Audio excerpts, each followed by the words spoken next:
제가 작년에 와서 설교를 했던 것 같아요. 1년에 한 번씩 이렇게 와서 설교하는데 제 목표는 한 67호 미국 선교사 영광교회 파송받으면 어떨까 열심히 또 노력하면서 제 사역의 경지를 넓히고 있습니다. 제가 작년에 이맘때 설교하러 왔을 때는 프린스턴 신학교라는 신학교에서 구약을 가르치고 있었어요. 그래서 여러분들께 신학교를 제가 잠깐 보여드리려고 사진도 가져왔었고 혹시 기억하실지 모르겠어요. 올해는 7월부터 제가 사역을 시작했습니다. 이민 2세 한인교회에서 사역을 시작했어요. 아콜라 커버넌트 커뮤니티는 한인 2세 분들, 그러니까 한국인 부모님들이 이민을 오셔가지고 거기서 자라고 난 그런 자녀분들이 이제 다니는 교회예요. 그래서 이분들이 한국말을 잘 못하세요. 한국 분임에도 불구하고. 한국말 유일하게 할 때는 한국 식당 갔을 때 깍두기 더 주세요 이런 것들은 한국말로 잘 하시는데 한국말로 예배 못 드리시고 영어로 예배를 하고 있어요. 그래서 제가 영어로 1년 동안 설교를 했고 또 영어로 예배를 드리다가 이렇게 한국말로 특히 저녁 예배 자리에 나오니까 감동이 너무 밀려오는 거예요. 저는 토종 한국 사람이다 보니까. 그래서 많은 지금 부서가 여러 가지 수련회도 하고 있지만 이곳이 저는 여기가 기도원인가 이런 생각이 잠깐 들었어요. 여러분들도 뜨거운 성령님의 임재를 체험하고 계신가요? 아멘. 사진을 보여주시면 제가 파송 받고 나서 이제 안수 받았을 때 우리 리더분들이세요. 여러분들이 저희 교회를 위해서도 기도해 주시면 좋으니까 소개를 좀 해드릴게요. 오른쪽에 안경 쓰신 여자분이 평신도 대표세요. 이렇게 큰 투자회사의 법률 고문이세요. 그리고 그 옆에 계신 여자분은 동생분이신데 저희 재정부 위원장이시고 뉴욕에서 예술가들을 돕는 그 아티스트 디렉터 같은 걸 하고 계시고 반대쪽에 계신 부부는 와이프분은 친교부장이세요. 저희가 항상 예배 끝나면 점심 식사하고 간식 먹고 이런 거를 책임지고 계시고 남편분은 선교부장이세요. 친교부장님 잠깐 소개해드리고 싶은데 저에게 얼마나 대단한 분들이 있냐 하면 이분이 두바이에 월드컵 경기장을 지으신 분이에요. 그래서 뉴욕에서 공부도 하시고 또 뉴욕에서 여러 가지 일을 하고 계시니까 그래서 제가 이렇게 말씀을 전할 때마다 저희 성도님들이 너무나도 귀하고 참 내노를 하는 그런 자리에 또 남들이 우러러보는 그런 일들을 하고 있는데 정말 하나님 말씀 앞에서 간절함이 너무나도 뜨거워요. 그래서 참 그런 것들을 보면서 제가 오히려 도전을 받고 있어요. 저희 아내와 또 첫째, 저와 지금 여수 방문 중인 첫째 아이입니다. 그래서 이분들이 제가 이제 가르치는 교단에서 이제 설교하는 강단으로 이렇게 오게 된 거를 축하하기 위해서 이분들이 저한테 선물을 주셨어요. 다음 사진 보여주시면 정장을 여러 벌 사주셨어요. 왜냐하면 설교하는데 사역하는데 정장이 필요하니까. 그래서 계절별로 색깔별로 이렇게 사주셨어요. 그래서 정장 서너 벌, 셔츠 서너 개, 그리고 타이 한 서너 개 사주셨는데 제가 키가 한 180이 조금 안 되다 보니까 별로 줄일 게 없어요. 그래서 조금 미국 사람들 팔이 길잖아요. 그래서 좀 줄이러 백화점에 갔어요. 한국 오기 전에 백화점에 들렀는데 재단사분이 참 유머러스 하셔가지고 이제 여러 개를 재단을 해야 된대요. 왜냐하면 다 재질이 다르고 품이 다르니까 다 입어봐야 된대요. 그래서 첫 번째 정장을 착장하고 이제 딱 바지단을 접으면서 그 재단사분이 하는 이야기가 더 키 클 생각은 없으세요? 이렇게 물어보는 거예요. 지금은 40이라서 제가 나이가 더 클 계획이 없습니다. 이런 얘기를 하면서 우스갯소리로 이렇게 뭔가 시간을 보냈는데 제가 집에 오는 길에 이 질문이 떠나지가 않는 거예요. 왜 그런가 하니 우리가 여러분들 교회를 얘기할 때 가장 중요한 교회의 어떤 이미지가 뭐죠? 예수님의 팔, 예수님의 몸, 그렇죠? 예수님의 몸된 교회, 예수님의 지체. 자, 영광교회 여러분들도 예수님의 지체예요, 맞죠? 예수님의 몸된 지체로서 여러분들 자랄 계획 있으십니까? 아멘? 아멘 하셔야 돼요.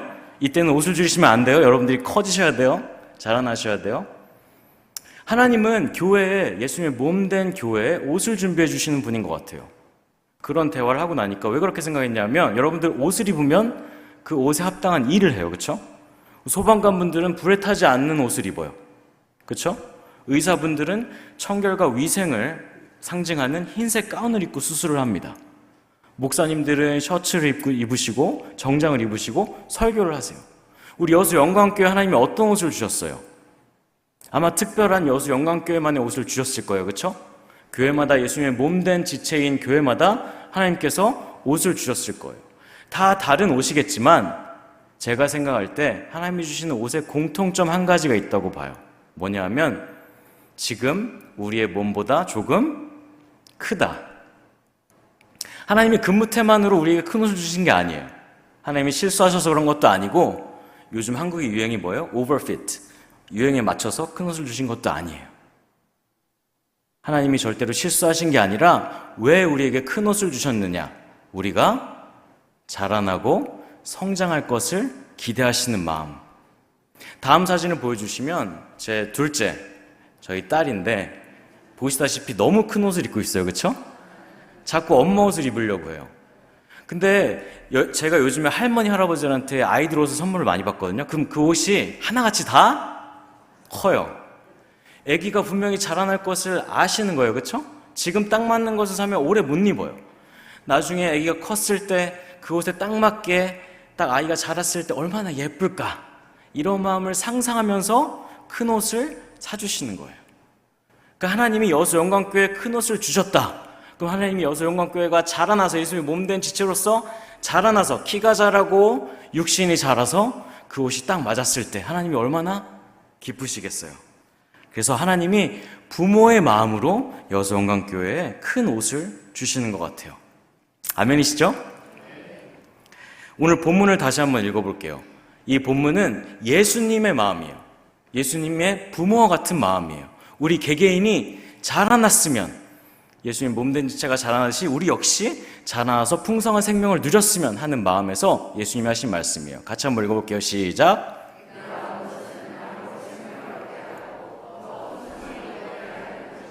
아멘. 헬라어로 풍성이란 말은 줄자로 쟀을 때 신체 치수를 넘어가는 그런 크기를 얘기하는 거예요. 그러니까 예수님께서 이 장수해라, 길게 살아라, 이렇게 말씀하지 않으셨어요. 너의 치수보다 크게 풍성하게 살아라. 큰 옷을 입고 큰 옷을 기대하고 자라날 것을 기대하며 그렇게 살아라. 내가 너의 삶을 풍성히 하기 위해서 왔다. 이렇게 말씀하고 계세요. 아멘이시죠?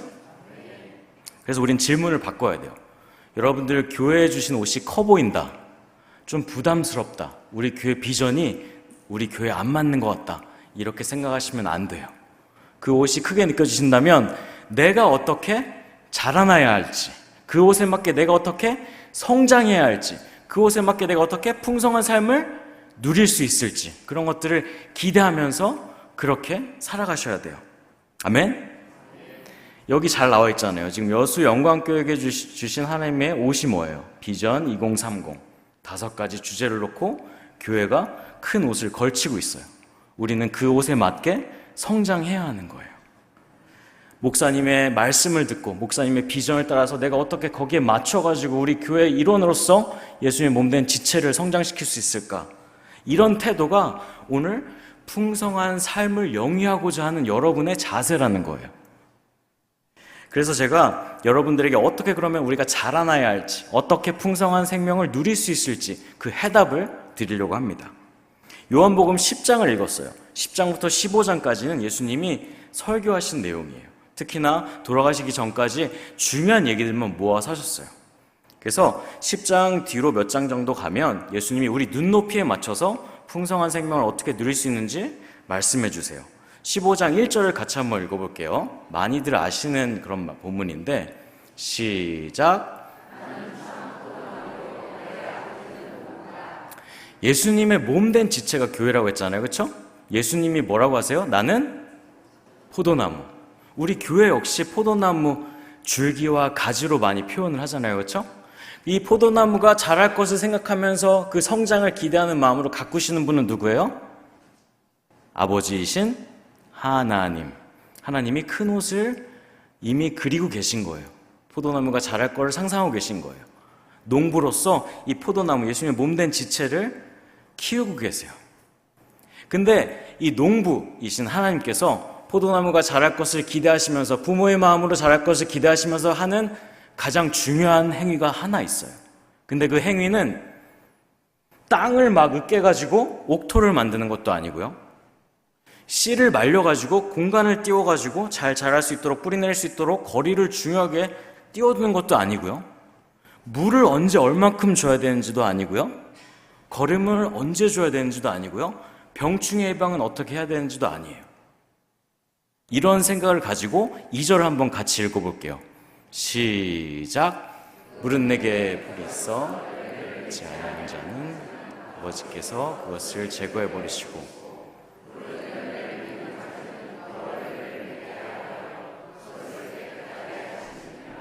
아멘. 바로 가지치기. 아니, 성장을 해야 되는데 왜 가지치기 얘기를 하시지? 하나님이 농부라고 하셨는데 가장 먼저 얘기하는 게 왜 거름 주는 것도 아니고 물 주는 것도 아니고 햇볕을 쬐주시는 것도 아니고 왜 가지치기를 얘기하고 계시지? 그것은 여러분들도 식물을 갖고 보시고 작물을 갖고 보시면 아시겠지만 자르지 않으면 자라나지 않습니다. 자르지 않으면 자라나지 않습니다. 제가 사실 식물을 죽이는데 선수예요. 그래서 제가 처음에 교회 사무실에 갔을 때 어떤 분이 화분을 하나 두셨더라고요. 근데 이제 제가 신학교에서 평소에는 강의라고 주말만 사역하러 갔기 때문에 주말에 갈 때마다 제가 물을 줬어요. 야, 너랑 나랑 같이 외로운 싸움을 잘 해보자. 내가 또 영어로 설교 쓰는 거는 어색한데 내가 이 영적인 싸움을 할 때 너도 나랑 같이 한번 자라보자. 그래서 이번 주에 주고 또 주중에는 이제 신학교에 가서 강의하다가 다음 주에 올라와서 또 물 주고 한 달을 했는데 얘는 자라지 않는 것 같은 거예요. 그래서 나는 네가 자라는 모습을 보고 나도 영적으로 성장하고 있다고 느끼고 싶은데 왜 안 자라느니? 하고 살짝 화분을 들어봤더니 이게 뭔걸? 엄청 가벼워요. 알고 봤더니 조화였던 거예요. 조화에 한 달 동안 제가 물을 줬어요. 이 얘기를 성도님한테 했더니 성도님이 진짜 꽃을 사주셨어요, 이번에는. 그래서 조화 옆에 이제 진짜 꽃이 생겼어요, 제 사무실에. 이거는 정말 제가 잘 키우고 싶은 거예요. 물도 잘 주고 거름도 잘 주고 또 창문이 하나 있으니까 잘 돌려가지고 햇빛도 잘 받게. 엄청 자랐어요. 막 무성하게 이파리들이 옆으로 자랐어요. 그래서 제가 성도님한테 자랑하려고 성도님 데려왔어요. 예배 끝나고 성도님 제 사무실에 와보세요. 이거 제가 엄청 잘 키웠죠? 그랬더니 성도님이 하시는 말씀이 목사님 이거 위로 자라야 되는데 왜 자꾸 옆으로만 자랐을까요? 그 순간 제가 딱 이 말씀이 생각났어요. 가지치기를 안 했구나 내가. 영양분을 집중시켰었어야 되는데 이 위로 자라는 나무기 때문에 옆에 있는 가지를 잘라줬어야지 위로 자라서 꽃망울이 맺히고 열매가 맺히는 건데 제가 가지치기를 하지 않았던 거예요. 겉으로 보기에 울창한 가지들이 실속이 없을 수가 있습니다. 가지들이 너무 빽빽하면 햇빛이 안 들어와요. 비가 뿌리까지 전달되지 않아요. 흙에 전달되지가 않아요. 그리고 중요한 이산화탄소, 바람이 불지가 않아요.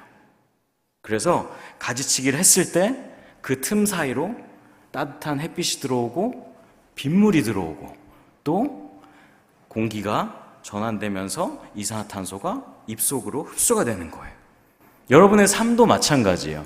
여러분은 삶에 많은 가지들이 있어요. 오늘 목사님 말씀하신 것처럼 예배 자리에 나아가야 되고, 아멘. 기도의 자리에 나아가야 되고, 아멘. 그리고 마지막으로 헌신의 자리에 나아가야 돼요. 근데 그것을 가로막는 가지들이 있을 수 있어요. 세상적으로 봤을 때 내가 너무 잘 자라고 있어. 내 일이 너무 잘 되고 있어. 근데 그 가지들이 만약에 예배 자리를 막고, 기도의 자리를 막고, 헌신의 자리를 막는다면 여러분 가지치기를 해야 될까요? 안 해야 될까요? 하셔야 돼요. 2025년도 반이 지나갔습니다. 지금 벌써 7월도 끝나가고 있어요. 여러분들 이번 연도의 신앙생활이 편하셨어요? 아니면 가지치기가 있으셨습니까? 내가 너무 반년 동안 편안한 신앙생활을 한 것 같다 하면 지금부터라도 내가 가지쳐야 할 삶의 부분이 어디인가? 제가 미국에서 목회하다 보니까 우리 성도님들에게 가장 도전이 되는 거는 자녀들이에요. 중고등학생들이 주말마다 운동 경기가 그렇게 많아요. 그거를 가지를 치지 않으면 교회에 나올 일이 없어요. 아이들 따라다니다 보면 예배에 나올 수가 없어요. 여러분들에게 자녀가 혹시라도 가지입니까? 물질이 가지입니까? 성공이 가지입니까? 제가 오늘 여러분들 그 회중 중에 좀 젊은 친구들한테 하고 싶은 얘기가 있었는데 중고등부 친구들이 수련회를 갔으니까 여러분들 부모 세대로서 또 할머니 할아버지로서 삼촌 이모로서 좀 들어주셨으면 좋겠어요. 요즘 젊은 친구들에게 가장 중요한 말이 멀티태스킹이라는 뜻이 있어요. 다음 사진을 보여주시면 저도 뭐 태블릿이 있고 컴퓨터가 있고 핸드폰이 있는데 요즘에는 핸드폰도 화면이 2개가 되고 여러 가지 기능을 한 번에 사용할 수 있는 그 기능을 멀티태스킹이라고 해요. 그래서 이메일도 썼다가 유튜브도 봤다가 메시지도 했다가 전화도 했다가 영상통화도 했다가 이렇게 많은 앱들을 사용하다 보면 아이들이 거기에 빠져들어가요. 제가 장인어른 댁에 들어가면서 이렇게 아파트를 꺾는데 여기 그 버스 정류장이 있거든요. 근데 아이들이 셋이 교복을 입고 앉아있는데 목이 다 뭐 하나 봤더니 핸드폰 뭐 이렇게 애들이 여기서 빠져나오질 못하는 거예요. 여러 가지 할 수 있으니까 빠져나오질 못하는 거예요. 요즘 과학 시간에 우리 은하계 이름이 뭐냐고 애들한테 물어본다면 삼성이에요. 삼성 갤럭시. 그만큼 하나님의 창조 세계는 보이지도 않고 하나님의 말씀은 보이지도 않고 예배 자리는 안중에 없는 거예요. 우리 아이들이 가지치기 할 수 있도록 우리 부모 세대와 어른 세대가 청년 세대가 도와줘야 돼요. 아멘이시죠? 저희 교회 어느 가정이 비슷한 이유로 아이들을 좀 가지치기를 해야겠다. 그래서 부모가 주일날 저녁 시간에는 핸드폰 사용 금지, 미디어 금식. 그러면서 처음에는 너무나도 힘들었지만 아이들이 잘 따라와 줬대요. 둘째 주, 셋째 주 실천하면서 같이 저녁 식사 준비도 하고 또 주일날 들었던 말씀이 다 다르니까 목사님들이 다 다르니까 중고등부 목사님 그리고 뭐 소년부 목사님 다 다르니까 서로 어떤 말씀 들었는지 이렇게 식탁에서 나누는 그런 자연스러운 자라남, 성숙함이 있었대요. 근데 이 어머님이 저한테 하루는 와가지고 눈물을 흘리면서 너무나도 감동이 돼가지고 이건 나눠야겠다 하면서 저한테 하신 말씀이 뭐냐면 목사님, 제가 지난주에 눈물을 흘렸습니다. 아이들 앞에서. 저희 딸아이가 이제 중학생인데 엄마 힘든 것 같아. 내가 기도해줘도 돼? 하면서 엄마 등에 손을 얹고 기도를 해주더래요. 이렇게 과감하게 잘라낼 때 여러분들 성숙함을 경험할 수 있습니다. 아멘? 저 역시 좀 가지치기를 경험했고 제 간증으로 조금 말씀을 마무리하려고 하는데 여러분들 저희 가정이 미국에서 살고 있어요. 저희 가정이 미국에서 살면서 한 2번 정도, 최근 한 2번 정도 큰 가지치기를 경험했습니다. 가지치기를 경험한 목적은 하나님의 임재를 좀 더 경험하기 위해서 성령님이 나에게 주시는 어떤 은혜를 더 받기 위해서 우리 삶에 잘 자라나고 있는 가지를 하나, 2개 잘라냈다는 소리예요. 먼저 2023년도에 저희 가정이 아틀란타라고 미국 남동부에 살고 있었어요. 미국은 크잖아요. 그래서 남동부에 살고 있었어요. 여기서 아내는 심포니 오케스트라에서 연주를 하고 있는 바이올리니스트였어요. 근데 그 아내의 포지션이 종신단원, 무슨 말인고 하니 죽을 때까지 잘릴 일이 없는 거예요. 그래서 아틀란타에 살고 저희가 지내고 있으면 평생 먹고 살 수 있어요. 근데 저희가 안정된 직장을 내려놓고 뉴저지, 북동부 뉴저지로 이사를 하게 됐어요. 차로 한 14시간 정도 걸리거든요. 그래서 북동부 뉴저지로 이사를 하게 됐어요. 이사를 하게 된 목적은 저희에게 주신 신학교에서의 사역, 신학생들을 가르치고 또 신학생들을 섬기기 위한 어떤 소명에 대해서 이게 중요한 우리에게 주신 하나님의 부르심이구나. 그거를 받들기 위해서 아내 직장을 내려놓고 아틀란타의 삶을 마무리하고 뉴저지로 갔어요. 근데 아내의 봉급보다 신학교 봉급이 낮았어요. 아틀란타보다 뉴저지가 물가가 비싸요. 그러니까 상식적으로 생각해 보면 경제적으로 수치가 맞지 않는 거예요. 특히나 저희가 둘째를 임신하고 있었을 때이기 때문에 둘째까지 키우려면 부담이 많이 됐어요. 그래서 남들이 보기에 잘 자라고 있는 가지를 하나 자른 셈이 됐어요. 작년에는 제가 신학교 교수로 사역을 하고 있었습니다. 신학교 교수는 풀타임이에요. 일주일을 계속 가르치는 거예요. 그 학교 안에 채플도 있고 예배도 있고 그리고 제 강의실이 한 60명, 70명 되는 학생들이 저는 제 성도라고 생각하고 사역을 했었어요. 근데 어느 순간 한 교회에서 목사님으로 와주십시오 하는 전화가 있었어요. 콜링이 있었어요. 그 담임 목사님이 암으로 돌아가신 거예요. 그래서 누군가 목회자가 필요한 상황이에요. 다른 분들은 다들 목회를 하고 계시니까 제가 맡고 있는 교회가 없잖아요. 그래서 혹시 티칭을 하고 계시지만 할프타임이라도 주말만이라도 교회에 와서 사역해 줄 수 있겠습니까? 근데 그 교회가 뉴저지도 엄청 크거든요. 뉴저지에서 신학교는 남쪽에 있고 교회는 북쪽에 있어요. 한 100km 넘게 운전을 해야 돼요. 그러니까 주말마다 저는 가서 예배 인도하고 내려와서 신학생들을 가르치고, 그러니까 저는 주말이 없는 거예요. 더군다나 교수는 연구를 열심히 해서 막 출판도 하고 또 막 학회도 가고 그래야 되는데 이제 그런 것들은 전혀 할 수가 없게 된 거예요. 이렇게 가지치기를 2번을 저희 가정이 하고 나서 생각보다 하나님의 넘치는 은혜를 경험하기 시작했어요. 가지치기를 하고 난 뒤에, 주님의 임재를 경험하기 위해 우리 삶의 가지치기를 하고 난 뒤에 어떻게 풍성한 삶을 누렸는지 여러분들과 지금 나눌 거예요. 여러분들 이것만 기억해 주시면 되는데 그 전에 먼저 말씀으로 시작을 하도록 할게요. 같은 요한복음 15장 15절에 가지치기를 경험한 그 제자들에게 예수님이 이렇게 말씀하고 계세요. 같이 한번 읽어볼게요. 시작.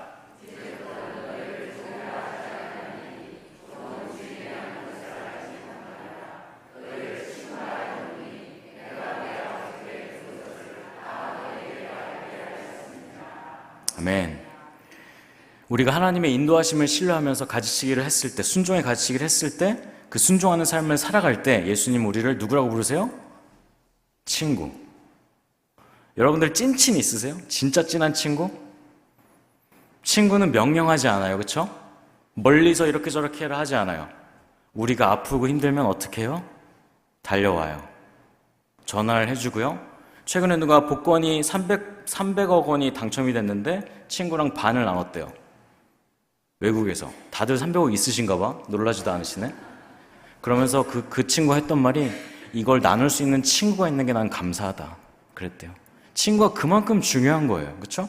예수님이 근데 우리의 친구가 돼주시겠대요. 제가 보기엔 성경에서 이게 가장 하나님과 가까운 관계에 대한 묘사가 아닐까. 예수님과 친구 되는 경험 혹시 해본 적 있으세요, 여러분들? 제가 지금부터 예수님과 친구 된 경험, 예수님이 제 친구 되어주신 삶을 좀 나눌 텐데 제가 다 까놓고 얘기를 할 거예요. 여러분들 시험 드시면 안 돼요. 아니 목회자가 왜 저런 생각을 해? 제가 다 허심탄회하게 친구랑 할 수 있는 말들을 기도 제목으로 삼아서 기도를 했었더니 예수님께서 그런 하찮은 기도 제목까지, 진솔한 기도 제목까지 다 들어주신 얘기를 할 거예요. 그러니까 왜 저 목사는 세상적으로 생각하나, 왜 저 목사는 속물적으로 생각하나 하지 마시고 제 우정, 예수님과의 우정에 좀 집중하면서 얘기를 들어주세요. 알겠죠? 제가 교회 파송 전에 제가 속해 있는 교단이 미국 연합감리교회 교단이에요. 그러면 한 주에 많은 교회들이 있어요. 그럼 한 20개 정도를 담당해서 감리사라는 교회 리더가 세워져요. 그럼 그 감리사는 한 20개 교회를 지도 감독하는 거예요. 그럼 감리사 위에는 감독이라는 분이 있어요. 그래서 미국 연합감리교회는 감리사와 감독이 목회자의 임지를 정해줘요. 그러니까 만약에 제가 김현우 목사는 여기 가서 사역을 하십시오 하면은 이제 여기 가서 사역을 해야 되는 거예요. 근데 제가 파송 전에 솔직히 친구들과 얘기하면 이런 얘기를 했었어요. 나는 백인교회는 안 갔으면 좋겠어. 백인교회 지금 할머니 할아버지들만 많이 있고 교세도 줄어가고 있고 한국교회처럼 뜨겁지도 않고, 또 가장 큰 거는 내가 애가 둘이나 있는데 한인타운에서 멀리 살아야 돼. 너무 불편해. 또 제 친구들과 얘기할 때 이런 얘기도 했었어요. 나는 한국교회도 가고 싶지가 않아. 한국교회 가고 싶지 않은 목적은 제가 준비가 안 된 것 같아서. 왕재국 목사님처럼 막 새벽 기도도 다 인도하시고 4층 막 오르락내리락 할 자신이 없어서 저는 한국교회도 갈 자신이 없었어요. 이렇게 친구에게는 할 수 있는 이야기들을 제가 동료 목회자들과 나누었는데 예수님께서 이 문제를 해결해 주셨어요. 지금 담당하고 있는 교회가 이민 2세 교회예요. 새벽 기도가 일주일에 몇 번 있을까요? 한 번 있어요, 한 번. 그리고 성경 공부 한 번 있고, 주일 예배 한 번 있고, 회의랑 신방은 많이 있지만 사역에 대한 부담이 적어요. 하지만 한인 이민교회이기 때문에 한국교회와 교회 학교를 같이 운영해요. 그렇다 보니까 우리가 설날에 떡국도 먹고 한국적인 정서를 충분히 누릴 수가 있어서 너무 좋은 거예요. 사역은 부담이 적지만 또 한국적인 사역을 할 수 있고. 자, 교회에 대한 문제 예수님께서 친구로 해결해 주셨어요. 그리고 친구들끼리 가장 많이 하는 거 무슨 얘기예요? 또 돈 문제. 여러분들 시험 드시면 안 돼요. 제가 사역했던 신학교는 사실 교회보다 보수가 좋아요. 그래서 신학교에서 이만큼을 받았으면 교회에서는 이만큼을 받는 거예요. 그렇지만 뉴저지가 아까 물가가 어떻다고 말씀드렸죠? 비싸다고 말씀드렸죠. 그리고 둘째가 나오고 이렇게 경제적으로 적게 받는 부분이 부담이 됐어요. 솔직히 까놓고 얘기해서. 하나님께서, 예수님께서 친구 되어주셔서 이 부분도 해결을 해주셨어요. 어떻게 해결해 주셨냐? 교회에 사택을 사용할 수 있게끔 해주셨어요. 그러니까 집값이 굳은 거예요. 여러분들 뉴저지가 집값이 어마어마합니다. 그 집값을 예수님께서 해결해 주셨어요. 셋째로, 아내의 직장에 대한 부분도 고민이 됐어요. 목회자가 파송을 받으면 야 가서 사역해야지, 다른 거 다 생각하지 않고 사역자가 사역해야지, 이렇게 말할 수 있겠지만 저는 뒤에서 친구들과 이렇게 얘기했어요. 근데 거기 임지가 너무 시골이어서 우리 아내는 연주자인데 연주할 수 있는 공간이 없으면 난 솔직히 사역하러 오고 싶지 않아. 이런 생각 솔직하게 터놓고 얘기했어요. 아내가 아틀란타 오케스트라가 너무 좋은 오케스트라였는데 아틀란타가 델타 비행사랑 코카콜라의 헤드쿼터가 있는데요. 거기 컴퍼니에서 어마어마하게 오케스트라에 돈을 줘요. 그래서 너무나도 안정적인 직장이었어요. 그걸 내려놓고 뉴저지 제가 사역하고 있는 그 다른 주로 이사를 온 거잖아요. 예수님이 이것도 저랑 친구 되어주셔서 해결해 주셨어요. 요거는 특별하게 제가 사진을 보여드릴게요. 아내가 그 유명한 뉴욕 필하모닉 잘 모르세요? 최근에 한국도 방문을 했어요. 이게 한국에서 찍은 사진이에요. 아내가 여기 맨 끝에 왼쪽 위에 제일 예쁘게 생긴, 더 감사한 거는 여름마다 온대. 여름마다 중국과 한국으로 온대. 그리고 비행값도 다 대준대요. 하나님이 제 친구처럼 제 마음에 있는 고민을 들어주셔서 아내의 직장 문제도 해결해 주셨어요. 마지막으로, 이거는 제가 예수님께 떼쓰듯이 고민을 털어놨던 부분이에요. 제가 사역하고 있는 교회의 성전은 백인교회가 옛날에 오래전에 지은 성전이에요. 그러니까 저희가 새 들어와서 예배를 드리는 거예요. 근데 백인교회는 지금 한 5분밖에 안 모여요. 저희는 한 100명 정도가 예배를 드려요. 아이들까지 다 합치면. 근데 요 백인 성도님들이 이거 우리가 지은 거야, 너네 이거 사용하지 마 하고 도서관도 문을 잠궈놓고 목회자 사무실도 문을 잠궈놓고 소그룹방도 문을 잠궈놓고 자기들이 쫓겨나는 것 같으니까 그게 싫어가지고 우리가 건물을 못 쓰게 잠궈놨어요. 마음속으로 제가 어떤 생각을 했냐면, 하나님, 부흥하고 있는 교회를 가로막는 게 이게 말이 됩니까? 백인교회 망했으면 좋겠습니다. 솔직하게 성도님들이 수십 년 동안 한 20년간 이런 스트레스를 받아오시면서 교회 성전에 대한 주인의식도 없었어요. 여기 교회 강단에 뭘 움직이려면 백인교회랑 얘기를 해야 되는데 항상 no, 하지마, 고치지마, 바꾸지마, 옮기지마, 매번 이런 태도로 저희를 억압하고 저희를 핍박했어요. 사실 교회가 문 닫는 건 하나님이 마음 아프신 일이잖아요. 그렇죠? 그렇지만 저는 친구에게는 그렇게 얘기할 수 있었어요. 예수님께서 이런 고민도 들어주셨어요. 백인교회는 12월에 문을 닫습니다. 근데 이분들이 예배할 초소는 다 찾아졌어요. 그래서 이분들이 없어지는 건 아니고 예배할 공동체가 없어지는 건 아니에요. 그동안 잠겨있던 도서관이 열리고 그동안 잠겨있던 소그룹실이 열리고 사실 사택도 그분들이 열어줘서 이번에 들어가게 된 거예요. 그분이 절대 쓰지 못하게 막고 있었거든요. 제가 친구에게나 불평불만처럼 털어놓을 수 있는 이런 기도 제목들을 예수님께서 친구 되어주셔서 작년 1년 동안 그리고 마지막 몇 달간 이 많은 문제들을 해결해 주셨어요.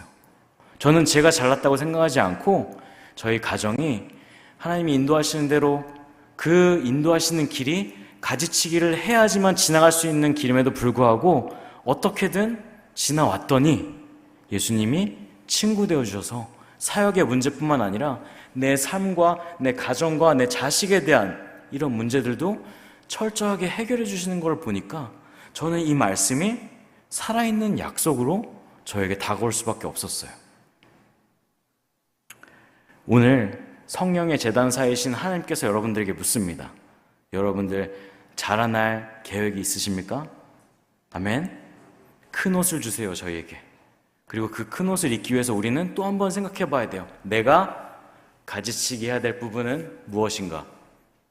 목사님께서 성령 충만함을 입으라고 말씀하시면서 여러분들 예배 섬기십시오, 기도의 자리를 섬기십시오, 헌신의 자리를 섬기십시오 말씀 나눠주셨는데 여러분들 그 새 자리에 나아가기 위해서 내가 가지치기 해야 될 부분은 어디인가?